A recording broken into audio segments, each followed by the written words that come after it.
What is up, potato chips? Welcome back to ciNATEmatic. You have many choices in online film critics and movie fans, so thank you very much for choosing me. Before we get into the video, don't forget to hit that like and subscribe button, as it really does help out the channel, and there'll be more videos headed your way. Recently, a new series has just dropped starring none other than my favorite actress, Anya Taylor-Joy, and it's made by the people over at Apple TV, a streaming service who I believe is absolutely killing it in quality over every other streaming service out there. Now, Anya and Apple TV have already partnered in the past in the film The Gorge, which is an amazing film, a really highly unique modern film, and I suggest watching it if you haven't seen it. It also has man-made horrors beyond your comprehension in it, and you can't really say that about many, but this show, Lucky, is a weekly release. But as of now, the first 3 episodes are out, and it's going to be, supposedly right now, a mini-series. As to if that will stay true after the whole Shogun situation, time will really be the only one to tell that. Now, her character, Lucky Armstrong, we meet her basically on a hit with Drew Starkey in Los Angeles. They're planning to flee together with all this money. They seem to be like the perfect crime duo, but things quickly hit a snag when she wakes up,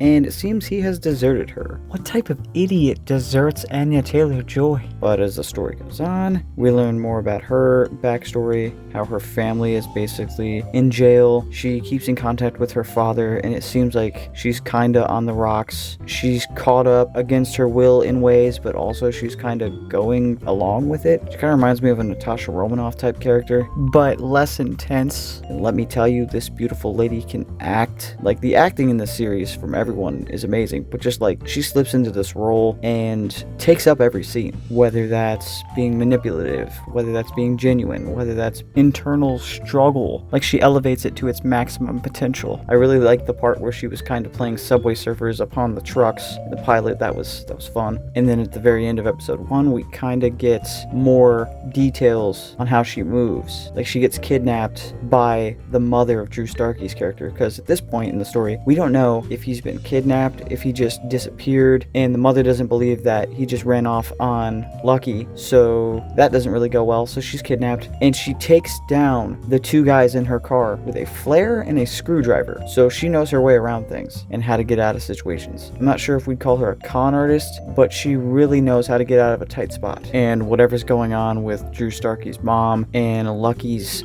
father definitely is a tight spot. We don't know all the details on that yet, but it's some sort of organization of something going on that doesn't seem pretty good and wants to keep her captive. And in episode 2, we get to see this really fun dynamic between her and Susan from Ted, the series, and her 2 daughters, when she has been stumbling through the desert for days and happens upon their house. And we get some really great acting here with just this sort of tension and almost a found family dynamic. And it's got you biting your nails. She has to fight off a snake. They give her some thrift clothing from her daughter and clean her up a bit. And let me just say, this is a top tier outfit. Things quickly go crazy though there when the cops that are on her trail infiltrate this house and kinda explain how Lucky could be dangerous. So of course Lucky escapes, steals one of their trucks, and heads off on her own. Meanwhile, this whole time she's been being tailed by this mysterious ex-cop guy, and they run into each other at the gas station, and there's this incredible showdown between the 2. She dodges many bullets. She sets him on fire, just his boots. He walks away. It's actually pretty cool. He's genuinely unbothered by this. And then she stows away in his truck, knowing that it's probably her best course of action to hide in plain sight. Pretty action-packed premiere. Episode 3 sees her kind of at the villain's lair for a second, and she gets away, but she has to listen to them torture an innocent man, and she actually has an emotional reaction to this, which they don't let a lot of women characters do nowadays.